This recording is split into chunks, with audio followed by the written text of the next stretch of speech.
Dear student, आकाश education में एक बार फिर सबका स्वागत है।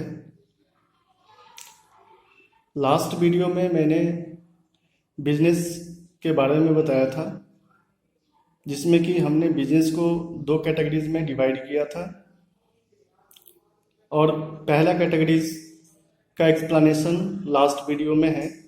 जो बच्चों ने नहीं देखा है वो लास्ट वीडियो पहले देखें, फिर इस वीडियो पे आए। इसमें मैंने बिजनेस को फिर से दिखाया है, दो बार दो कैटेगरीज में इसको डिवाइड किया है। पहला इंडस्ट्रीज और कॉमर्स। इंडस्ट्रीज का डिस्कस मैंने लास्ट वीडियो में किया है।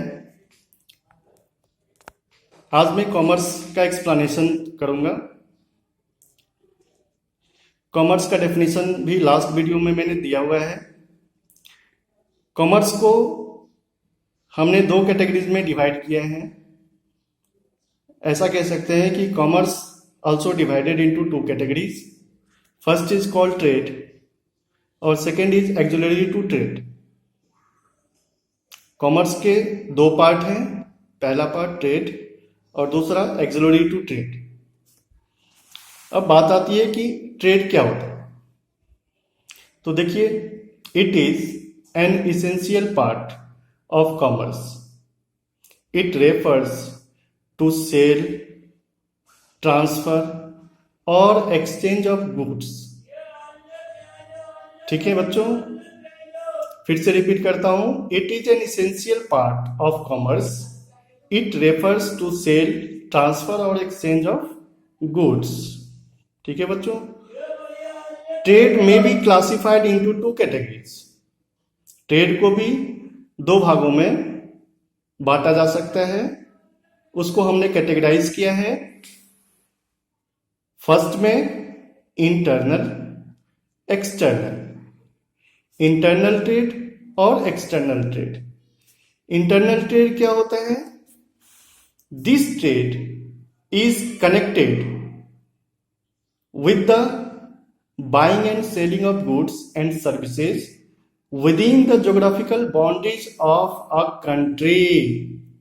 Geographical boundaries of a country क्या होता है बच्चों? जैसे हमारा भारत का नक्शा है और भारत के नक्शे के अंदर अंदर, ठीक है, पूरा भारत हो गया। और ज्योग्राफिकल बाउंड्रीज मतलब क्या कि भारत के चारों ओर जो समुद्र है, समुद्र में भी हमारा एक एरिया है कि ये भारत का समुद्र है, ये अमेरिका का है। तो इस तरह से जहां तक हमारा सीमा है समुद्र में भी, वो सारा ज्योग्राफिकल बाउंड्रीज के अंतर्गत आता है। ठीक है बच्चों, तो ये सारा ट्रेड जो कनेक्टेड है बाइंग एंड सेलिंग से, किस चीज का? गुड्स एंड सर्विसेज का। कहां से कहां तक? With in the geographical boundaries of country is called internal trade. Understood बच्चे? ठीक, नेक्स्ट हम चल रहे हैं एक्सटर्नल ट्रेड। एक्सटर्नल ट्रेड क्या होता है? Those trade in which exchange of goods and services between persons or organizations operating in two or more countries. Understood बच्चे? ऐसा ट्रेड जिसमें क्या हो? गुड्स और सर्विसेज का आदान प्रदान हो। किसके किसके बीच? एक पर्सन से दूसरे पर्सन के बीच, एक ऑर्गेनाइजेशन से दूसरे ऑर्गेनाइजेशन के बीच। कहा? जो एक कंट्री से दूसरे कंट्री में हो। ठीक है, उसे हम लोग कहते हैं एक्सटर्नल ट्रेड। अंडरस्टूड बच्चे? ठीक है, अब आते हैं हम लोग इंटरनल ट्रेड का कैटेगरीज पे। Internal trade may be divided into two categories. First, wholesale trade. Wholesale trade, ठीक है बच्चों, और एक है हमारा रिटेल ट्रेड। ठीक है बच्चे। अब होलसेल ट्रेड क्या होता है, देखें जरा इसका डेफिनेशन क्या है। When goods are purchased and sold in bulk, such trade is known as wholesale trade. Bulk मतलब क्या हुआ बच्चे, बहुत ज्यादा क्वांटिटी में, बहुत भारी मात्रा में। ठीक है, जब गुड्स को परचेज या सेल किया जाता है बल्क में, लार्ज क्वांटिटी में, उस ट्रेड को हम लोग होलसेल ट्रेड कहते हैं। ठीक है। नेक्स्ट है हमारा रिटेल ट्रेड। रिटेल ट्रेड क्या होता है, when goods are purchased and sold in smaller quantities for final consumption called retail trade. Understood बच्चे। जब गुड्स को किसी कम मात्रा में सेल किया जाता है या परचेज किया जाता है, किस लिए, फाइनल कंजम्पशन के लिए। कंजम्पशन मतलब उपभोग करने के लिए, उसे हम रिटेल ट्रेड कहते हैं। ठीक है बच्चे। नेक्स्ट है हमारा external trade. External trade also divided into three categories. First is called import, second is called export, और third is called interport. ठीक है बच्चे। इंपोर्ट क्या होता है, इंपोर्ट देखें, if goods are purchased from another country is called import. जब हम कोई गुड्स किसी दूसरे कंट्री से अपने कंट्री में लाते हैं, या एक कंट्री जब दूसरे कंट्री से गुड्स परचेज करता है, उसे हम लोग कहते हैं इंपोर्ट। ठीक है। जैसे मान के चलो हमें कुछ बनाना है तो हमने चाइना से कुछ मंगवाना है, तो अगर कोई रॉ मटेरियल हम वहां से कुछ मंगवाते हैं तो उसे हम लोग कहते हैं इंपोर्ट। ठीक है।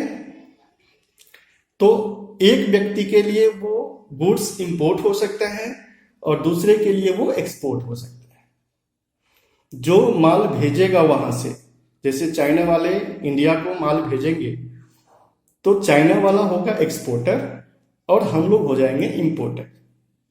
ठीक है बच्चे। सेम है, एक्सपोर्ट भी वही चीज है। If goods are sold to another country is called export. ठीक है बच्चे। जब हम किसी दूसरे कंट्री को माल बेचते हैं तो हम लोग हो जाते हैं एक्सपोर्टर, और उस ट्रेड को हम कहते हैं एक्सपोर्ट। ठीक है बच्चे।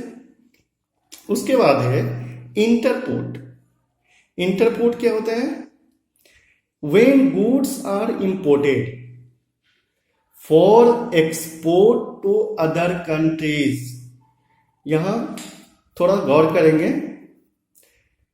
क्या है, when goods are imported for export to other countries is called entrepot. जैसे मान के चलो कि हमने कोई इंपोर्ट किया, मान के चलो चाइना से हमने इंपोर्ट किया, हमारे देश में वो चीज नहीं मिलता, हमने चाइना से इंपोर्ट किया, आ गया हमारे इंडिया में, आ गया पोर्ट पे, आ गया माल। ठीक है। और उसी सामान को हमने अमेरिका को एक्सपोर्ट कर दिया। ठीक है। अपने वेयर हाउस तक नहीं लाए, अपनी गोडाउन तक उस रॉ मटेरियल को नहीं लाए, उसी पोर्ट से हमने उस आइटम को एक्सपोर्ट कर दिया किसी दूसरे कंट्री को, तो उस ट्रेड को हम लोग कहते हैं इंटरपोर्ट। अंडरस्टूड बच्चे। ठीक है। Now we are discussing auxiliary to trade. Auxiliary to trade क्या होता है, देखो एक्जुलरी तो हिंदी में सहायक होता है, तो आप ऐसे कह सकते हैं कि जो ट्रेड को सहायता करता हो, जो ट्रेड को ग्रो करने में सहायता करता हो, जो सर्विसेज या एक्टिविटीज ट्रेड को ग्रो करने में सहायता करता है, वो हमारा एक्जुलरी टू ट्रेड होता है। इसका भी डिफाइन हमने किया है। Auxiliaries to trade are activities which assist trade, मतलब ट्रेड को असिस्ट करना। ठीक है, असिस्ट करना मतलब कि इसके बिना ट्रेड का होना संभव नहीं माना जाता है। अगर ये नहीं होगा तो ट्रेड नहीं हो पाएगा। ठीक है, तो क्या क्या चीज है, जैसे एग्जांपल में हमने लिया warehousing. Warehousing, warehousing क्या होता है बच्चे? वेयर हाउसिंग होता है कि जब हम माल बनाते हैं तो ऐसा तो नहीं कि हम माल बनाए और सारा का सारा माल बिक गया। उसको हम लोग क्या करते हैं, पहले कहीं रखते हैं, ठीक है, स्टोर करते हैं। ठीक है, बाद में उसमें से धीरे धीरे धीरे धीरे हम मार्केट में निकालते हैं। ठीक है, ऐसा तो नहीं कि हम सारा माल बनाए और सारा माल हमने मार्केट में भेज दिया, तो पहले उसको स्टोर करते हैं।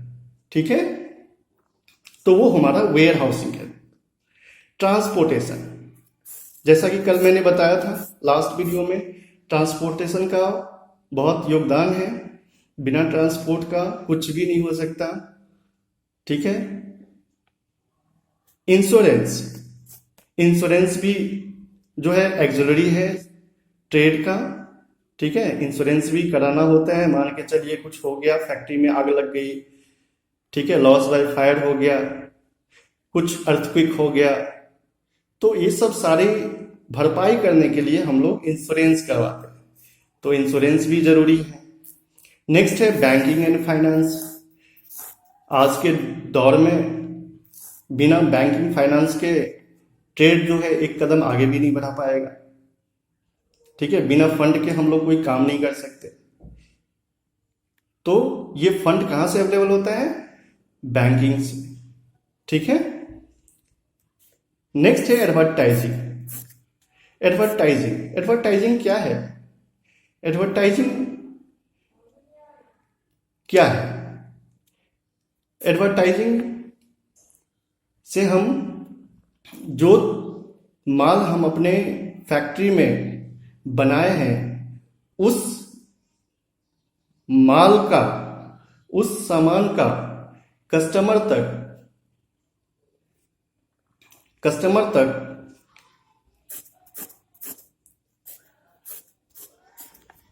उसके बारे में पहुंचाना एडवर्टाइजिंग होता है। जैसे देखते होंगे टीवी पर कितने ऐड आते हैं, है ना? तो ऐड से क्या होता है कि एक तरह से सेल्फ प्रमोशन हो गया कि लोग ऐड देखेगा तो लोग ज्यादा माल लेगा तो बड़े पैमाने पर फिर प्रोडक्शन करना पड़ेगा प्रोड्यूसर को। तो ये सब सारा हेल्प करता है हमारा ट्रेड को ग्रो होने में। ठीक है बच्चों, ठीक है, अगर ये वीडियो अच्छा लगे तो शेयर सब्सक्राइब जरूर कीजिएगा। ठीक है, थैंक यू।